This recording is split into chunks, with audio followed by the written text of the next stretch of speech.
Oke. Kita akan coba.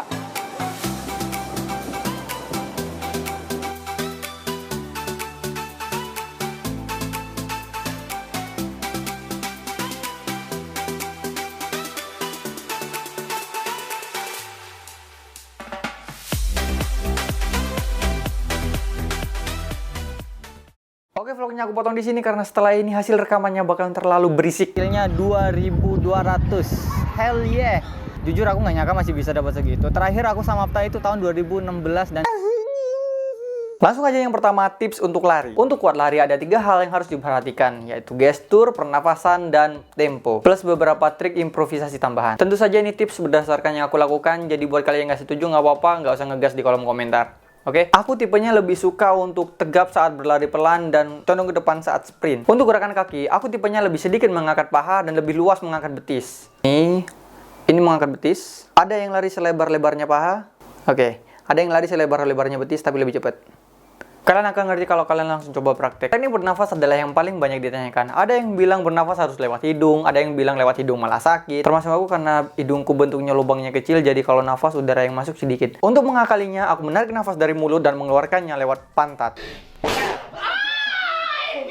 Jadi aku bernafas dari mulut dan keluar dari hidung. Terakhir adalah tempo. Tempo yang aku lakukan adalah 3 menit pertama, aku lari pelan. Take it slow. Sambil atur pernafasan, kasih pemanasan untuk paru-paru dan kaki. Menit ke-4 sampai 10 adalah lari yang sesungguhnya. Lari cepat yang tidak terlalu cepat yang bisa bikin cepet capek. 2 menit terakhir baru sprint habis-habisan. Sekuat tenaga, sekencang angin, hingga melebihi kecepatan suara dan halilintar.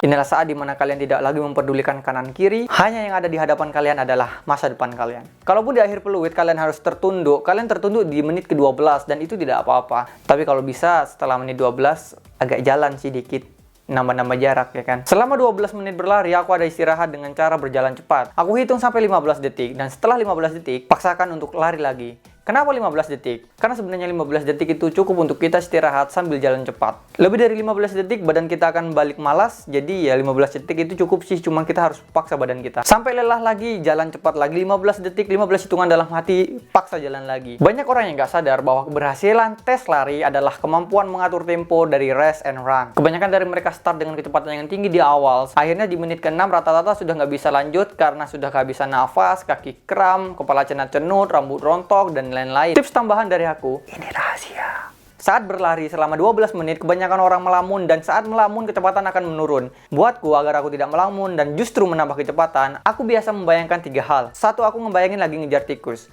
Semakin cepat aku kejar, semakin cepat tikusnya. 2, aku ngebayangin ada yang ngejar dari belakang. 3, aku coba menyalip orang terdekat yang ada di depanku. Kalau udah kesalip, ganti orang di depannya lagi. Kesalip lagi, ganti lagi orang di depannya lagi. Kalian tentu bisa improvisasi. Bisa bayangin kejar kuda, janda, maling sepeda, bebas. Waktu latihan yang terbaik adalah jam 12 sebelum makan siang. Karena biasanya tes sama Apta dilakukan jam 9 pagi. Jadi ya kalau waktu latihannya lebih berat, waktu penilaian bakalan lebih ringan. Dan latihan di jam 12 atau jam 1 siang itu sangat-sangat berat. Tempat latihanku antara lapangan desa di tengah kebun debu atau jalan aspal. Bocoran tempat uji sama Apta di PTN juga ada 2 jenis, antara lapangan bola dengan trek tanah atau lapangan prada dengan trek aspal. Jadi aku saranin kalian latihan di keduanya. Perhatikan baju, sepatu, dan kondisi perut kalian sebelum tes. Buat senyaman mungkin. Kalau kalian ingin lari kalian maksimal, kalian harus sering-sering lari. Semakin sering kalian latihan, semakin banyak kalian nemuin teknik yang cocok buat diri kalian. Dan semakin adaptasi kaki dan paru-paru kalian dengan kebiasaan baru kalian. Nggak ada aturan baku untuk ini, karena tiap badan beradaptasi secara berbeda dengan tiap-tiap teknik. Selanjutnya push up. Kalau kalian belum bisa push up, kalian harus mulai dari tahan atas. Nggak usah terburu-buru untuk naik turun dulu, tahan di atas selama mungkin. Kalau kalian sudah bisa tahan kira-kira 30 detik, baru kalian bisa turun dan tarik perlahan-lahan dan langsung naik. Itu dihitung 1. Setelah kuat 1 kali,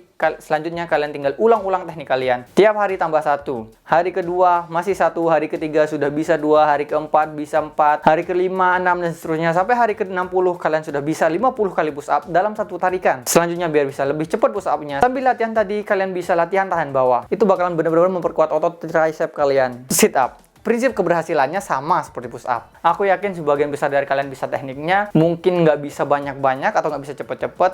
Latihannya kalau masih bisa 1 kali, ya kalian harus ulang-ulang tiap hari nambah 1, nambah 1, nambah 1. Hingga hari ke-50 kalian sudah bisa 50 kali sit up, dalam satu kalikan. Selanjutnya yang harus kalian perhatikan adalah tangan, karena pada saat turun tangan harus benar-benar menempel di lantai seperti ini. Sit up ini adalah yang paling mudah menurutku. Kalau kalian latihannya benar, kalian bisa dapat 50 kali sit up. Kalau kalian latihannya nggak benar, ya kalian bakalan dapat bullshit. Kalau kalian belum bisa pull up sama sekali, cara latihannya sama seperti push up, yakni tahan di atas. Bedanya kalau pull up itu gantung. Kalian bisa menggantung di pohon, di daun pintu. Kalau bisa langsung pull up nya bagus. Pokoknya jangan gantungin hubungan karena itu nggak akan nambah kuat, malahan nambah kacau, balau, galau.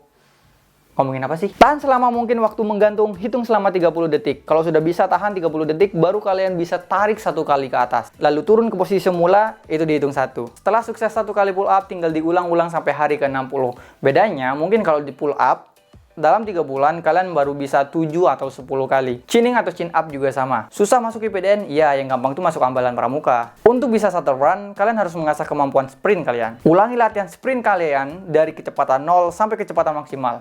Karena boleh dibilang, waktu kalian berputar saat teknik sprint, itu kalian kembali ke kecepatan 0. Beda dengan lari 12 menit, teknik sprintku adalah mengangkat dan membuat range yang selebar-lebarnya. Karena shuttle run ini hanya berlangsung 15-18 detik, jadi nggak bakalan terlalu capek. Paling ya paru-paru putus. Selanjutnya adalah latihan berputar seolah-olah kalian memutari tiang shuttle. Kalian bisa pakai benda apa aja, bayangin itu adalah tiang shuttle run, dan kalian mulai mengasah teknik kalian untuk memutari tiang shuttle run itu. Jujur aku nggak tahu cara mengasah teknik shuttle run yang baik, karena dulu aku nggak tahu gimana itu shuttle run. Yang aku tahu hanya lari cepat atau sprintnya aja. Intinya adalah latihan. Kalau kalian ingin nilai samapta kalian bagus, nggak peduli daftar IPDN, Akpol, Akmil, atau kedinasan yang lain, kalian harus membiasakan badan kalian, paru-paru kalian, otot tangan dan kaki kalian, juga otot perut kalian. Percaya deh, 1 kali kalian latihan, kekuatan kalian naik 1 level. Saranku, buatlah buku progres yang mencatat kalian hari ini bisa berapa meter, teknik apa yang kalian temukan cocok untuk tubuh kalian. Cukup buku kecil sederhana, bisa dibuka setiap hari, atau kalian kirimkan ke pacar kalian, biar pacar kalian juga bisa memantau dan membantu progres kalian. Lumayan kan daripada nggak ada gunanya? Sekali lagi, ini adalah share pengalaman, bukan berarti aku menganjurkan, lebih-lebih aku mewajibkan. Dan jujur aku bukan orang yang terbaik di Samapta, karena seperti aku bilang, aku orangnya nggak terlalu suka olahraga, waktu SMA juga biasa-biasa aja. Tapi setidaknya aku bisa menemukan cara-cara yang bisa membawa orang pemalas sepertiku lulus Samapta. Dan aku udah gabungkan dengan teknik-teknik yang aku pelajari selama aku Samapta 4 tahun di IPDN. Seiring waktu, semakin sering aku latihan fisik, semakin banyak aku menemukan teknik yang cocok denganku. Apa teknik yang cocok buat kalian? Kalian cari sendiri. Kalau kalian cocok dengan teknikku, kalian boleh pakai. Atau kalau kalian udah punya teknik kalian sendiri, silakan, bebas, nggak ada paksaan. Aku orangnya percaya satu hal, willing to get, willing to give. Kalau mau dapetin sesuatu, harus ada sesuatu yang kita kasihkan. Dalam hal ini, kalau kalian ingin tetes air mata kebahagiaan orang kesayangan dengan dilantik IPDN, kalian harus ngasih tetes keringat perjuangan dari diri kalian. Terima kasih udah nonton, jangan lupa di subscribe, klik like, komen, dan sebarkan video ini ke teman-teman kalian yang lain agar semuanya juga bisa berbagi semangat, berbagi inspirasi, dan berjuang bersama. Semangat ya! Aku Ibor dari Ibor 23, standing out.